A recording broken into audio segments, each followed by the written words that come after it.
Hi everyone, কেমন আছেন সবাই? আজকে আমি আমার বাসার সবার জন্য রোস্ট এবং পোলাও রান্না করব। ওকে, চলেন রান্না শুরু করি। প্রথমে আমি রোস্টগুলো ভেজে নিলাম, তারপরে কিছু বাদাম এবং কিশমিশ পেস্ট করে নিলাম।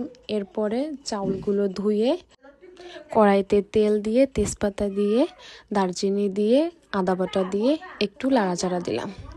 নাড়াচাড়া দেওয়ার পরে পোলার চাউলগুলো দিয়ে ভেজে নিলাম, সুন্দর করে কষিয়ে এবার পানি দিয়ে দিলাম। পানি দেওয়ার পরে এরপর আমি কিছু বুট দিয়ে দিলাম।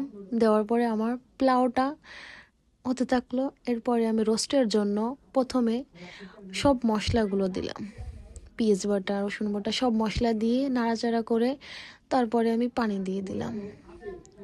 সো হতে থাকুক মশলাটা।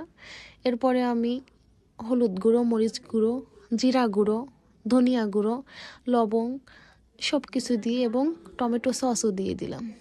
দিয়ে নাড়াচাড়া করে এরপরে আমি রোস্টের মশলাগুলো দিয়ে দিলাম। সুন্দরভাবে মশলাটা হতে থাকলো। এরপর আমি টক দই দিয়ে দিলাম। পরে কিছুক্ষণ আমি রাখবো, তারপরে এর উপর দিয়ে রোস্টগুলো আমি দিয়ে দিলাম। সো তৈরি হয়ে যাচ্ছে আমার সুন্দর রোস্ট। রোস্টটা দেখতে কেমন হয়েছে কমেন্ট করে জানাবেন কিন্তু। এরপরে গুঁড়ো দুধ দিয়ে দিব এবং চিনি বেরেস্তা মিক্সড করে উপর দিয়ে দিব।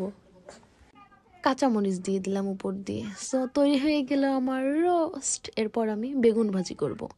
বেগুন ভাজির জন্য আমি বেগুনগুলো সুন্দর করে ভেজে নিলাম, আর সঙ্গে একটু সালাদও করব।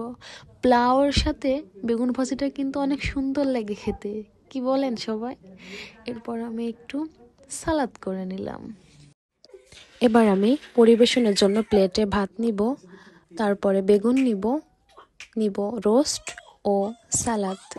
সো দেখতে কেমন হলো সবাই কমেন্ট করে জানাবে কিন্তু। ওকে, এবার খেয়ে দেখা যাক কেমন হলো স্পেশাল রোস্ট ও পোলাও।